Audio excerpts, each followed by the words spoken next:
하나님 아버지 감사합니다.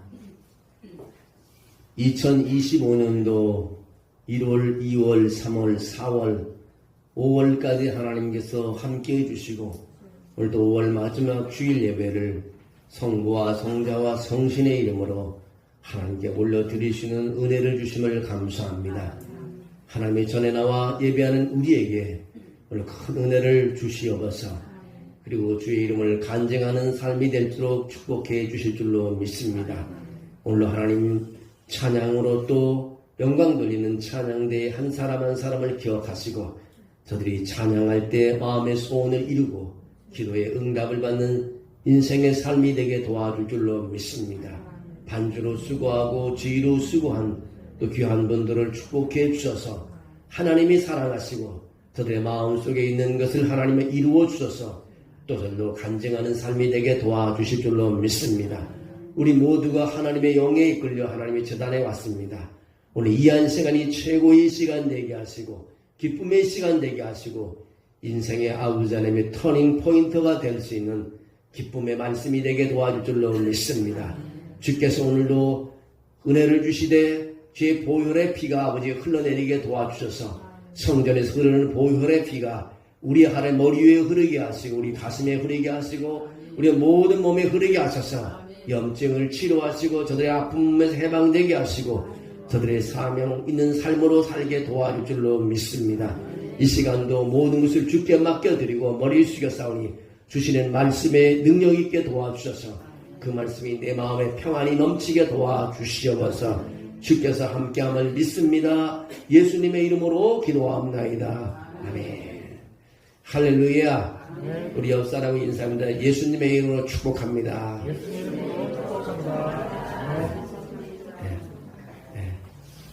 자, 예수님의 이름으로 기도하니 건강하세요. 한 번 더 하시죠. 예수님의 이름으로 기도합니다. 건강하세요.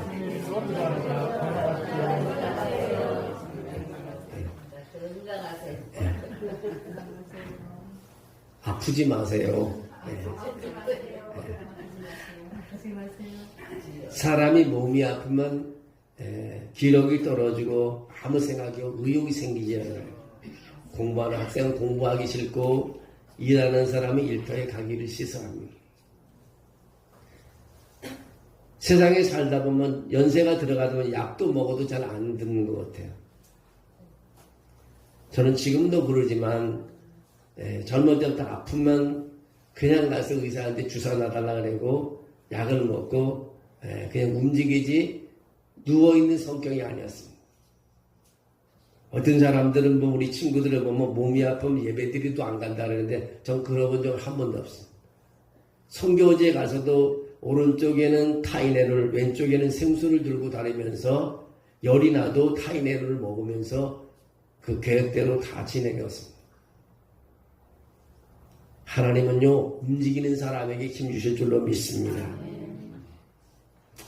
오늘은 분별력이라는 좀 높은 수준의 말씀을 전하려고 말씀을 준비했습니다. 또 다른 말로는 기독교 세계관이라는 제목을 붙여봤습니다. 여러분 세계관이란 도대체 무엇입니까? 우리가 세상을 어떻게 바라보는지 어떤 기준으로 판단하고 행동하는지를 결정짓는 것이 바로 세계관인 것입니다. 사람마다 세계관이 다르다 보니까요. 날마다 분쟁이 일어나고요. 서로 갈라지게 되고요. 많은 어려움이 있고 전쟁이 있게 됩니다. 어느 날 한 예술가가 아주 정성스럽게 아름다운 거울 하나를 만들었습니다. 그 거울은 단순히 얼굴을 비추는 도구가 아니라 그 거울을 보는 사람의 마음까지도 비춰주는 특별한 거울이었습니다. 그 예술가는 이 거울을 세상 가운데 놓으면서 이렇게 말했습니다. 이 거울을 통해 나를 보게 될 것이다. 너희는 내 형상대로 지어졌고 이 거울 속에서 너희는 참모습을 보게 될 것이라고 했습니다. 사람들은 처음엔 기쁘게 그 거울을 바라보며 자신과 예술가를 닮은 모습을 보았습니다. 하지만 시간이 지나면서 사람들은 그 거울을 싫어하게 되었습니다. 왜냐하면 자신의 죄와 어두운 모습까지 보이기 시작했기 때문인 것입니다. 그 사람들은 그 거울을 깨뜨려 버렸습니다.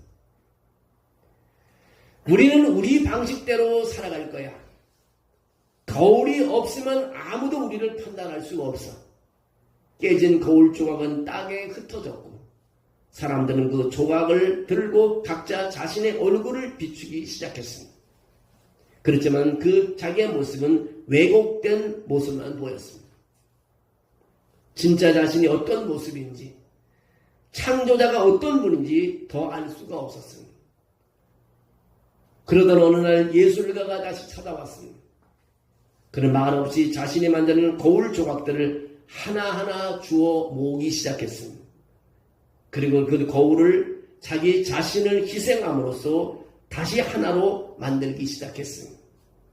그것은 쉬운 일이 아니었습니다. 손은 상토추송이가 되었고 마침내 그는 자신의 피로 거울을 붙이기 시작했습니다. 사람들이 물었습니다. 당신은 왜 이런 일을 하십니까? 예술가는 조용히 대답합니다. 나는 너희가 다시 나를 볼 수 있기를 원한다. 그리고 너희가 진짜 너희 자신을 알기를 원한다고 했습니다. 여기서 거울은 하나님의 형상으로 지음받은 인간의 본래 모습을 나타내고 거울을 주신 예술가는 하나님을 뜻하고 거울을 깨트리면 인간의 죄와 타락 하나님을 떠난 사람들을 말하고 깨진 거울 조각은 왜곡된 자 혼란스러운 세상을 보여주고 예술가의 희생은 예수 그리스도의 십자가의 희생을 나타나고 있습니다. 거울의 회복은 구속을 통해 회복되는 하나님의 형상을 통해서 하나님과의 관계를 말하고 있습니다. 여러분, 하루 24시간 세계관이 치열하게 격돌을 하고 있습니다. 세계관 격돌지에는 사람의 생각과 마음을 얻기 위한 우리 시대의 가장 큰 전투가 일주일에 7일, 하루에 24시간 끊임없이 진행되고 있다는 것입니다. 세계관이란 쉽게 말하면요, 세상을 보는 눈이라고 할 수 있습니다. 모든 사람은 세계관을 가지고 살아갑니다. 그것이 무신론자이든 물질주의자이든 개인주의자이든 그러나 우리는 그리스도 안에서 세상을 바라봐야 됩니다. 기독교인의 세계관은요 매우 중요합니다. 왜냐하면 세계관은 판단의 기준이 되기 때문인 것입니다. 세계관은 삶의 방향을 제시하기 때문인 것입니다. 세계관은 가치관과 도덕성에 영향을 주기 때문인 것입니다. 세상의 가치관과 출동하는 일이 점점 많아지는 이 시대에 우리 성경을 통해 형성된 기독교 세계관으로 우리는 무장해야 합니다. 골로새서 2장 8절에 이런 말씀이 있습니다. 누가 철학과 헛된 속임수로 너희를 사로잡을까 주의하라. 이것은 사람의 전통과 세상의 초등 학문을 따름이요 그리스도를 따름이 아님이라고 말하고 있습니다. 우리가 살아가고 있는 오늘의 현실에 끄는 강력한 흐름이 있다면 그게 뭐냐? 진화론인 것입니다. 유물론인 것입니다. 황금만능주의입니다. 인본주의인 것입니다. 포스트 모더니즘인 것입니다. 문화 막시즘 등 같은 것입니다. 특히 세계관은 선글라스와 비교할 수 있습니다. 세계관에 의해 같은 상황을 보더라도 다르게 해석하고 판단합니다. 사람은 정보에 따라 생각하고 그 생각에 따라 결정하고 행동합니다. 선택이 달라지면 행동이 달라지고 그것이 모여 습관이 달라지고 인격이 달라지고 마침내 삶의 열매를 그대로 맺게 됩니다. 그래서 어린 시절이 매우 중요합니다. 특히 기독교적 성경적 세계관을 갖도록 하는 부모의 역할이 매우 중요합니다. 부모가 성경적 세계관이 무엇인지 정확하게 알아야 자녀들도 인도할 수 있습니다. 오늘의 한국 사회는요, 포괄적 차별 금지법이라든가, 또 페미니즘이라든가, 퀴어 축제라든가, 또 동성애자 커밍아웃, 문화 마르크스, 포스트 모더니즘 등 네오 마르크시즘 그런 기반으로 한 세계관이 기독교 세계관의 근간을 흔들어 놓았습니다.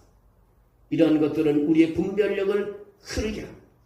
일단 우리는 확실한 분명력을 가져야 합니다. 그래서 하나님은요, 호세아 4장 6절에 그렇게 말하고 있습니다. 내 백성이 지식이 없으므로 망한다고. 내 백성이 지식이 없어. 쉽게 말하면 내 백성이 말씀을 모르기 때문에 망한다는 것입니다. 그렇게 경고하고 있습니다. 기독교의 세계관을 지키기 위해서는, 세계관 전투에서 이기기 위해서는 하나님을 아는 지식이 필요하다는 것입니다. 거듭난 그리스도인이라면 기독교와 교회를 공격하는 세상에 대해 자신의 믿음을 변호하며 반박할 수 있어야 된다는 것입니다. 하나님을 아는 지식과 세상을 아는 지식 모두가 필요하다는 것입니다. 우리의 무기는 하나님을 아는 지식이라는 것입니다. 우리의 싸우는 무기는 고린도후서 10장 4절 5절에 이렇게 말합니다. 우리의 싸우는 무기는 육신에 속한 것이 아니요 오직 어떤 견고한 진도 무너뜨리는 하나님의 능력이라. 모든 이론을 무너뜨리며 하나님의 아는 것을 대적하여 높아진 것을 다 무너뜨리고 모든 생각을 사로잡아 그리스도에게 복종하게 하는 것이라고 말하고 있습니다. 여러분, 하나님의 말씀을 모르게 되면 싸울 수가 없어요. 여러분, 아무것도 가지고 있지 않는 그런 무기도 없는 싸움을 하게 되는 것입니다. 이미 여러분은 여러 세계관에 오염되어 있습니다. 기독교의 세계관 3대 기둥이 있는데 그것은 세 단어입니다. 창조와 타락과 바로 회복인 것입니다. 기독교 세계관의 것은 창조입니다. 하나님이 세상을 창조했다는 것입니다. 여러분, 믿는 사람들은 하나님의 세상을 창조했다는 것을 믿어요. 성경 창세기 1장 1절에 성경을 펼치다가 나온 것이 태초에 하나님이 천지를 창조하신다고 말하고 있습니다. 세상은 우연이 아니라 하나님의 의도적이고 계획적이고 목적 있는 창조를 했습니다. 인간은요, 하나님의 형상대로 지형을 받아온 것입니다. 또 한 가지는요, 기독교의 세계관의 3대 기둥 중에 하나는 타락이라는 것입니다. 인간은 죄로 인해 하나님과 단절되었습니다. 하나님과 끊어졌습니다. 로마서 3장 23절에 그렇게 말합니다. 로마서 3장 23절에 모든 사람이 죄를 범하였음에 하나님의 영광이 이르지 못합니다. 죄인은 하나님께 갈 수가 없습니다. 죄인은 하나님을 만날 수가 없습니다. 죄는 인간뿐 아니라 온 세상 질서와 관계를 깨뜨리고 있습니다. 세상에 존재하는 고통, 불의, 죽음, 근원은 어디서부터 시작했나? 타락에서부터 시작됐다는 것입니다. 기독교 신앙과 세계관은요, 스룹바벨이 제거한 성전과 느헤미야가 중간한 성벽으로 비유할 수 있습니다.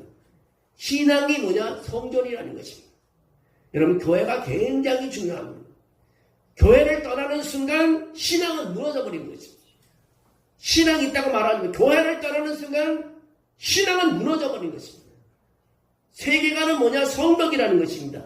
포로 귀한 후 성전은 재건되었으나 성벽이 없으므로 외부 세력의 공격을 막을 수가 없습니다. 여러분, 기독교 세계관을 가지면 항상 공격을 당합니다. 성벽이 세워짐으로 성전도 제 기능을 할 수 있습니다. 그래서 생각해야 됩니다. 기독교 신앙과 세계관은 뭐냐면 성전이 뭐냐? 신앙이 뭐냐? 신앙은 성전이고 세계관은 성벽이라는 것입니다. 많은 사람들이 예배를 안 드린다. 그 사람은 신앙을 있다고 말할 수 없어요. 그런데 하나님이 세운 교회에 예배를 안 드리는 사람은 신앙이 있다고 말할 수 있습니다. 여러분, 아무리 떠들어도 소용없습니다. 신앙을 지키기 위해서는 형식적인 틀이 교회 안에서 와야 신앙을 지킬 수 있습니다. 믿음의 사람들이 기도합니다. 하나님 영의 충만한 임재가 있습니다. 세상 사람들도요, 자기들이 뭔가 신 내리는 곳에 가갖고요, 거기서 신 내리는 받고 와서 자기들 예언도 하고 막 합니다. 하물며 하나님 믿는 사람들이 하나님의 영이 임하는 성전을 벗어난다는 것은 상상할 수도 없는 것입니다. 기독교 신앙은 처음부터 지금까지 다양한 방식으로 공격을 받고 있습니다. 진화론이나 자연주의 철학, 과학, 하나님을 부정하는 무신론 신학, 심리학, 인본주의 윤리학, 창조질서를 왜곡하는 사회학, 법, 정치학 모든 분야에서 공격을 받고 있습니다. 그러면 느헤미야가 왕의 허락을 받고 성벽을 재건하기 위해 예루살렘으로 가서 제일 먼저 할 일이 취약 부분이 무엇인지 확인하는 것처럼 우리도 어떤 점에서 공격을 받을 때 취약 부분을 알아야 합니다. 여우가 올라가도 무너뜨리는 것처럼 형편없는 성벽이 돼서는 안 됩니다. 우리는 든든한 성벽, 세계관을 가져야 합니다. 세상의 어떤 공격에도 흔들림이 없어야 합니다. 세상은 하나님을 대적하는 사상으로 가득 넘치고 있습니다. 죄의 세력이 그만큼 크다는 사실인 것입니다. 오스 기니스라는 사람은 그렇게 말합니다. 죄란 뭐냐? 죄란 자신의 권리와 관점을 주장하냐. 하나님과 그분의 관점인 진리를 고의로 거부하는 것이다. 하나님의 진리를 거부하고요. 자신의 얘기만 맞다고 주장하는 사람이 바로 죄인이라는 것입니다. 하나님을 대적하는 세계관은요. 하나님을 비고석에 세우고 모든 것을 하나님의 탓으로 공격하는 사람들입니다. 우리의 세계관은 하나님의 오르심을 변증하는 것입니다. 최후의 그날까지 우리의 변호는 멈출 수가 없습니다.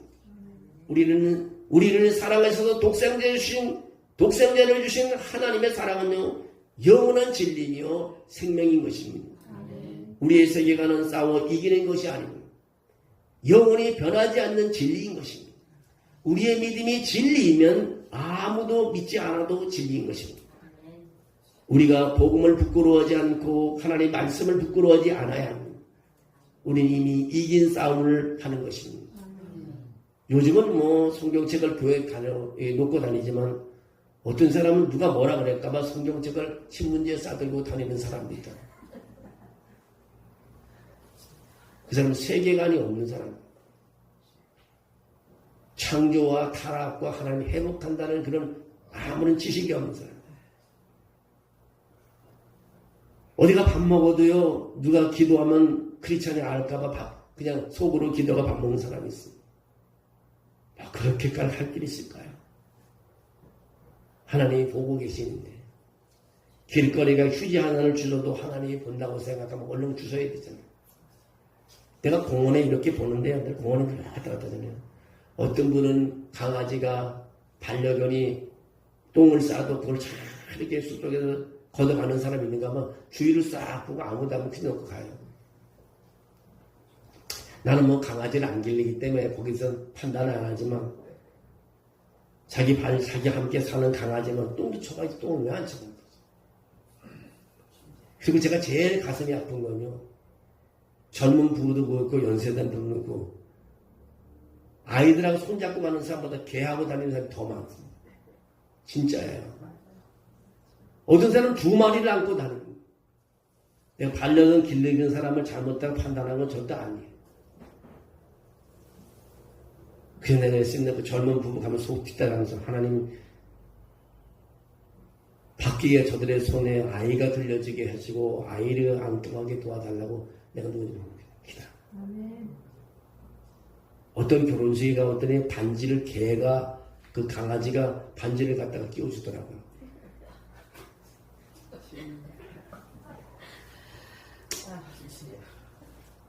마음이 너무 아팠습니다. 우리 교회도 아기 울음소리가 없잖아요. 와서 예배를 방해하는 아이가 있었으면 좋겠어요. 예수 그리스도의 복음의 확신을 갖고 복음을 부끄러워하지 않으면 되는 것입니다.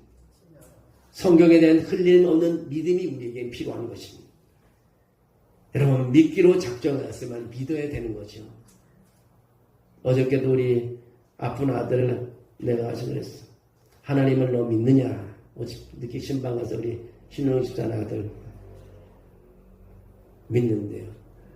그런 요한복음 1장 10절에 하나님을 믿는 자 바로 하나님의 아들이 된다 그랬다니 너는 그럼 하나님의 아들이다.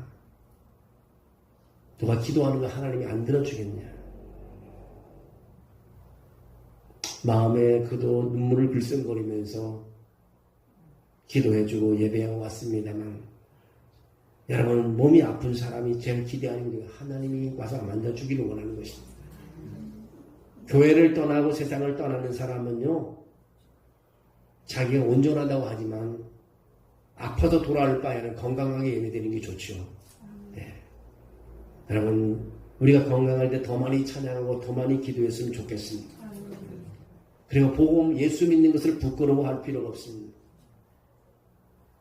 하나님의 아들을 믿는 자는 바로 하나님의 아들이 되는 것입니다. 우리의 믿는 사실이 뭔가 2% 부족한처럼 여기지 마세요. 난 좀 부족한 사람이라고. 이것이 세상의 헛된 세관이 우리를 공격하는 그런 틈을 주는 것입니다. 내가 좀 2% 부족한 사람이라고 생각하지 마십시오. 하나님의 아들이면 아들이지 인가 긴가가 아닌 것입니다. 그러므로 너희 마음에 그리스도를 주로 삼아 거룩하게 하고 너희 속에 있는 소망이 가는 이유를 묻는 자들에게는 대답할 것을 항상 준비하되 온유와 두려움으로 하라고 베드로의 강건적인 말씀이 있습니다. 바로 우리는 증인이 되어야 되는 것입니다. 증인이. 길을 가다가 이 사람이 우리 아버지입니다. 이렇게 못하는 아들이 있다면 그 아들이라고 말할 수 있겠어요? 아버지가 좀 못났다고 이 사람은 우리 아버지라고 말하기 부럽게 사람들한테 자랑할 수 없다면 그런 아들이라고 말할 수 있겠어요? 우리는 증인이 되어야 되는 것입니다. 여러분 다 증인 되시는 여러분이 되기를 주의 이름으로 축원합니다. 부채 돌리는 것도 그래요. 한번 주면 교회에서 주인 다 알더라고. 얘기 안 해도. 그 사람 다 이거 참 제가 요구하는 거예요. 선생 신뢰하며 선생님은 오늘 구원 받으셨습니까? 만약 오늘 밤 당신이 죽는다면 천국에 갈 수 있습니까? 나는 이 말씀을 한번 그 사람이 자꾸 읽어도 성공했다고 봐요. 그 밑에 기독교인의 가장 강력한 말씀을 놓고 있습니다. 요한복음 3장인데 하나님이 세상을 이처럼 사랑하사 독생자를 주셨으니 이는 저를 믿는 자마다 멸망치 않고 영생을 얻게 하려 하십니다. 성령이 역사하면 그의 생각이 뒤집어질 줄로 믿습니다. 여러분 우리는 완전하지 않는 세상에 살고 있습니다. 그래서 하나님의 은혜 없이는 절망적인 것입니다. 기독교의 3대 기둥은 창조와 타락과 구속, 회복이라고 했습니다. 구속이 뭐냐? 예수를 통한 회복의 길이라는 것입니다. 요한복음 14장 6절에 그렇게 말합니다. 내가 길이요 진리요 생명이라고 말하고 있습니다. 예수님은 죄로부터 구속뿐 아니라 우리의 사고와 삶 전체의 회복을 위해 오셨습니다. 구속은 단지 영혼의 구원에 그치지 않고 모든 삶의 영역에 미칩니다. 문화 영역에, 정치 영역에, 경제 영역에, 과학 영역에, 교육 모든 것을 포함하고 있습니다. 레슬리 유비긴이라는 사람은 성경은 바라볼 책이 아니라 그것을 통해 세상을 봐야 하는 책이라고 말합니다. 성경이라는 렌즈, 성경이라는 다룸질, 성경은 척도로 세상을 이해하며 바라보아야 한다는 것입니다. 그리고 성경이 하지 말라는 건 하지 말아야 하는 것입니다. 성경이 죄라고 하는 것은 그 자리에서 돌아서야 하는 것입니다. 왜 죄라고 하는데 자꾸 죄를 짓습니까? 절대적이고 유일한 권위자 하나님을 인정하는 기독교 신앙은 인간을 겸손하게 만듭니다. 성경은 하나님의 절대 주권, 우리의 존재의 그런 공의와 사랑을 가르쳐줍니다. 그런 눈에 보이지 않는 하나님의 존재를 우리는 부정할 수 없습니다. 그러나 무신론자들은 어떻게 해요? 보이지 않는 것은 존재하지 않는다고 말합니다. 유해인이나 힌두교에서는 모든 것이 다 신이라고 말합니다. 단 그들이 말하는 신은 절대적이지를 못합니다. 철학과 과학은 존재의 근원, 지식의 근원을 찾는 학문일 뿐입니다. 무신론은 눈에 보이는 물질적 우주가 우리의 존재의 근원이며 인간을 진화의 정점으로 바라봅니다. 무신론은 절대적인 진리는 없다고 말하며 유해이지는 모든 것이 진리라고 말합니다. 여러분 기독교는요, 내가 곧 진리요 생명이니 나로 만면치 않고는 아버지께로 올 자가 아무도 없다고 선언하고 있습니다. 기독교는 다수의 진리가 있다는 세계관을 거부합니다. 심리학과 사회학에서 인간의 영혼은 정체가 없는 쇠뇌포 사이에 신호 전달 체계로 한시적인 것이고 육체의 기능이 정지하면 영혼은 자취 없이 사라진다고 주장을 합니다. 인간의 고통은 사회의 제도적 결함 때문에 나타난다고 말을 합니다. 기독교 세계관은요, 우리의 영혼, 육체와 함께 하나님이 창조한 것이며 첫사람 아담의 타락으로 죽음과 고통이 들어왔음을 선언하고 있습니다. 사회개혁을 통한 구원은 불가능하며 오직 예수를 믿음으로 말미암아 구원될 수 있음을 우리에게 알려주고 있습니다. 이것이 바로 기독교 세계관인 것입니다. 근데 무신론자에게는요, 복과 정의는 가변적이며 사람의 합의로 이루어진다고 합니다. 마르크스주의자들은 경제적 불평등이 악의 근원이기에 경제 분배를 해야 한다고 주장을 합니다. 포스트 모더니즘은요, 사회적 약자를 억압하는 것을 악으로 보며 그것을 바로잡는 것을 정의로 봅니다.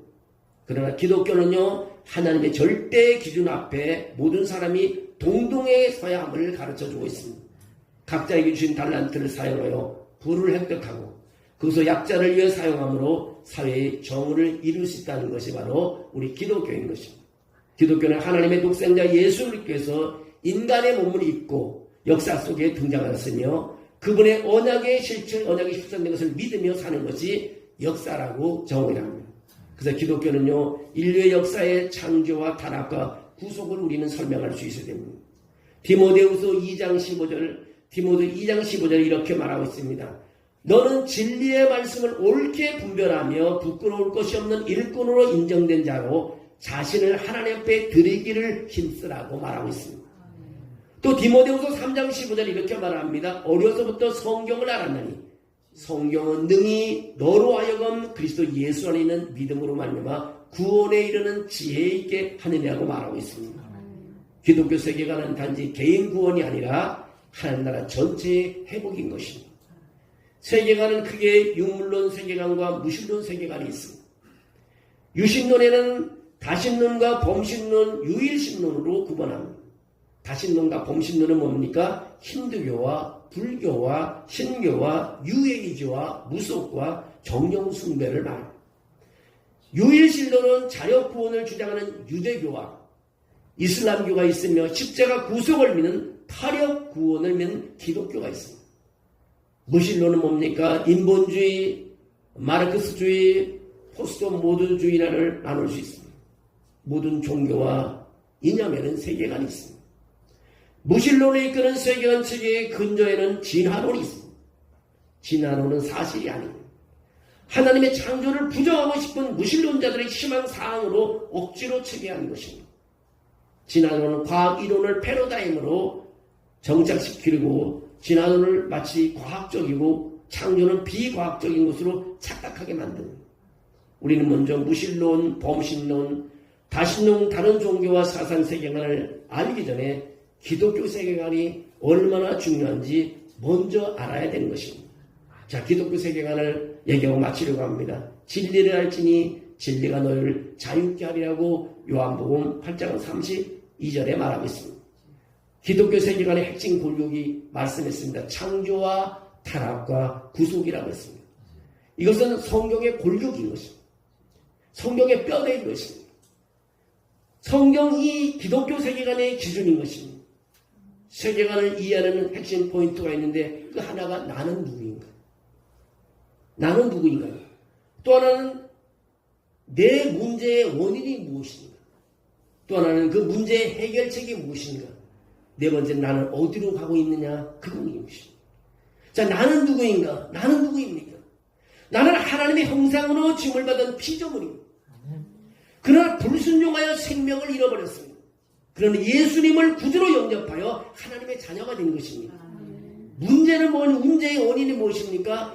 인간에게 일어나는 모든 불행과 문제는 하나님을 대적하여 일어나는 타락이라는 것입니다. 하나님을 반역하여 선악을 따먹은 죄로 인간에게 고통이 왔고 하나님과 단절되었습니다.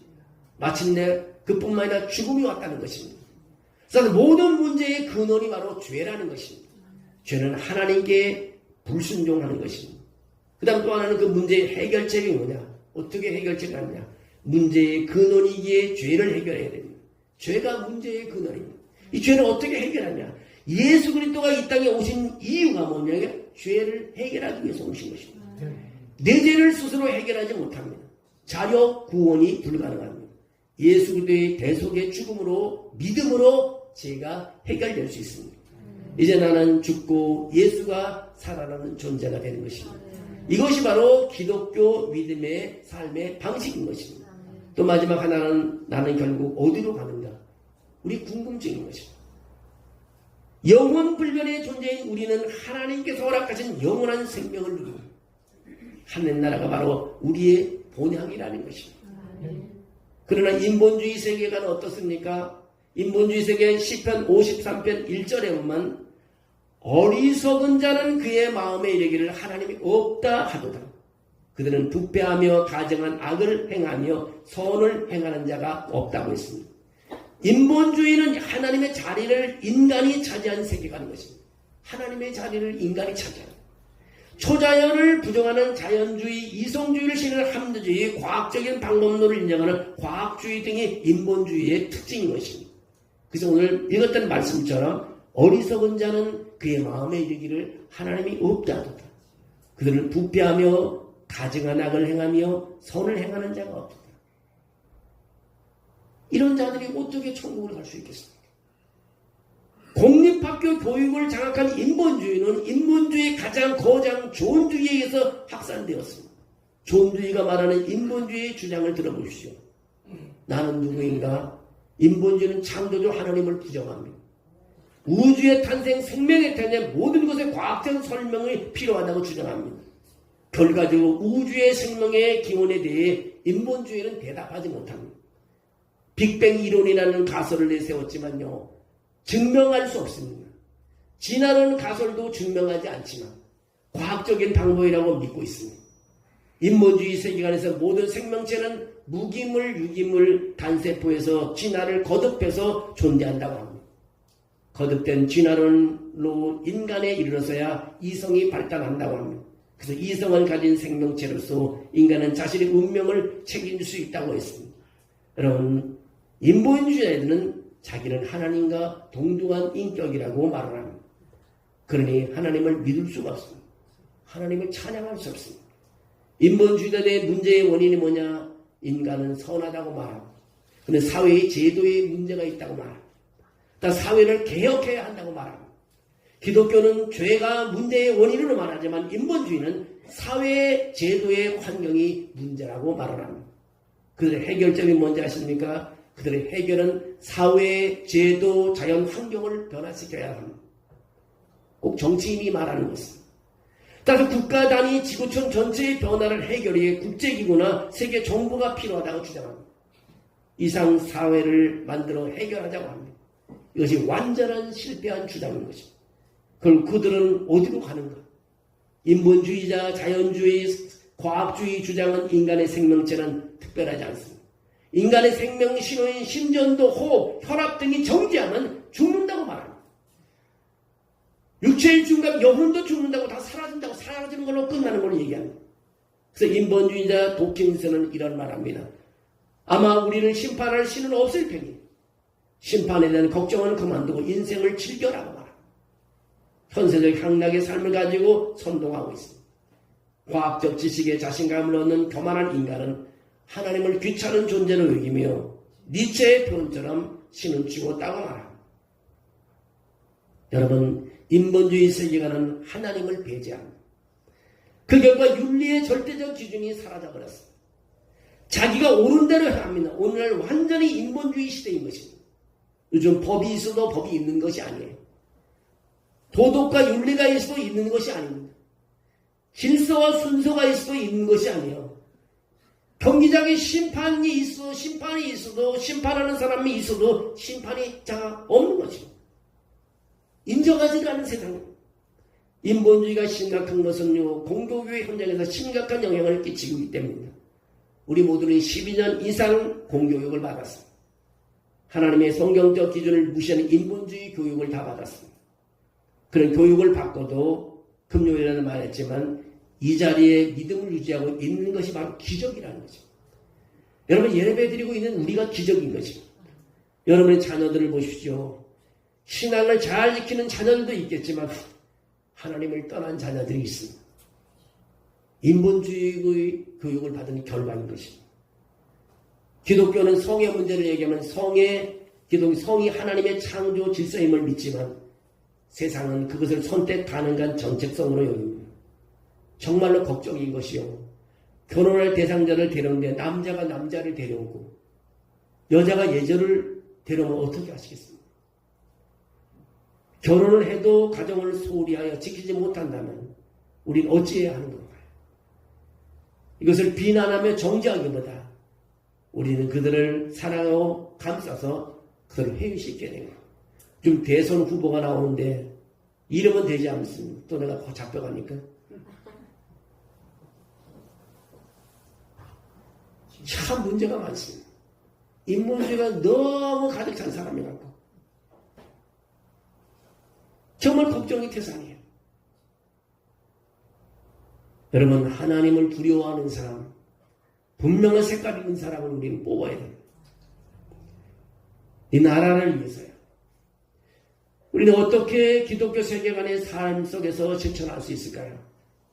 오늘 본문 말씀입니다. 너희는 이 세대를 본받지 말고 지금 마음을 새롭게 함으로 변화를 받아 하나님의 선하시고 기뻐하시고 온전한 뜻이 무엇인지 분별하도록 하라고 했습니다.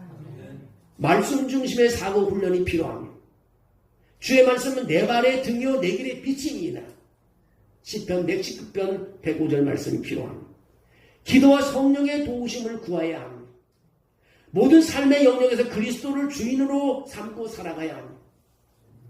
교회에서만이 아니라 직장, 가정, 학교, 정치, 예술 모든 부분에서 예수님이 주인이 되어야 되고 고백해야 됩니다. 그리고 공동체와 함께 성장해 가야 합니다. 기독교 세계관은 공동체인 것입니다.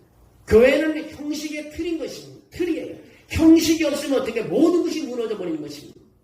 교회가 없으면 모든 것이 무너집니다. 여러분 예배가 없다고 생각해 보시죠. 형식을 따라가야 됩니다. 요즘 많은 사람이 결혼식을 해도 그냥 모여서 그냥 잔치하고 그냥 결혼식 하는데요. 정말 주님의 축복 속에 살려면 예식의 절차가 있어요. 취임식도 마치고 임직식도 마찬가지입니다. 이런 형식의 틀이 다 무너지면요. 나라가 무너지게 되는 것입니다. 기독교는 교회라는 교실을 통해 복음을 전파합니다. 기독교의 복음 전파는 교회라는 교실을 통해서 교실에서 성경을 가르치고 이웃에게 복음을 전할 수 있도록 훈련합니다. 가정도 교실입니다. 가정이 교회라는 말은 가정에서 신앙을 계승하도록 가르치는 교실이기 때문인 것입니다. 근데 가정의 역할을, 교실 역할을 잘 못합니다. 억압이 아닌 자유로운 상에서 교실 역할을 감당해야 됩니다. 이슬람은요, 모스크가 학교의 역할을 감당합니다. 이슬람은 종교이면서 정부이기도 합니다. 모스크에서 꾸람을 해석하는 이맘이라는 그런 지도자는요, 권위와 국가의 권위에게 복종하는 것이 무슬림의 원칙이라고 합니다. 한마디 하면 다 순종해야 됩니다. 다시 말하면 공립학교 교실은 무신론 신앙을 퍼뜨리는 역할을 했다는 것입니다. 인본주의자는 가르치는 것이 교실보다 멀리까지 정치적 영향을 행사합니다. 인본주의자 덤피라는 사람은요, 학교 교사는 일종의 성직자라고 했습니다. 그게 학생들에게 인본주의를 심을 수 있기 때문이라는 것입니다. 교육교자 존 두이는 공립학교가 인본주의 교과과정을 채택하기 때문에 교사는 자신도 모르는 사이에 교실을 인본주의 가치를 전달하는 사원으로 사용하고 있습니다. 무시무시한 말입니다. 학교는 무신론의 종교로 주입하는 곳이라고 했습니다. 마르크스 레닌주의에서 가정은 혁명을 주하는 기관으로 보고 종교는 인민의 아편이라고 가르치고 가정과 교회를 자본주의 악덕을 전수하는 기관으로 하고 말합니다. 따라서 공산주의는 교회를 없애고 이념을 무장시키는 곳으로 교실을 사용했습니다. 이처럼 무신론의 신앙이 교회에서 전파되는 동안 기독교의 가정과 교회는 우리의 자녀들을 고스란히 그들에게 넘겨주고 말았습니다. 우리는 우리의 자녀를 하나님의 말씀으로 양육해야 합니다. 부부가 맞벌이하며 자녀를 공교육기관에 맡기는 것이 심각한 문제인 것입니다. 영유아는 세계관, 선글라스의 바탕색을 지금 칠하고 있습니다. 하나님의 어떤 분이신지를 자녀에게 알리시는 독점적인 기회를 다 놓치고 말았습니다. 자녀에 대한 부모의 의무는요, 하나님 말씀을 가르치는 것입니다. 우리가 교실을 사수해야 돼요. 기독교 세계관은 단지 이론이나 철학이 아닙니다. 그것은 우리가 어떻게 살 것인가, 무엇을 믿고 따를 것인가를 결정하는 삶의 기준입니다. 하나님은 창조주이시며 인간은 타락하였고 예수님은 구속하시며 우리는 이 세상에서 하나님 나라를 누리며 살아가야 합니다. 다시 한번 이제 말씀을 맺습니다. 로마서 12장 2절 세상을 보지 말고 하나님 뜻을 분별하기 위해 마음을 새롭게 함으로 변화를 받으라고 합니다.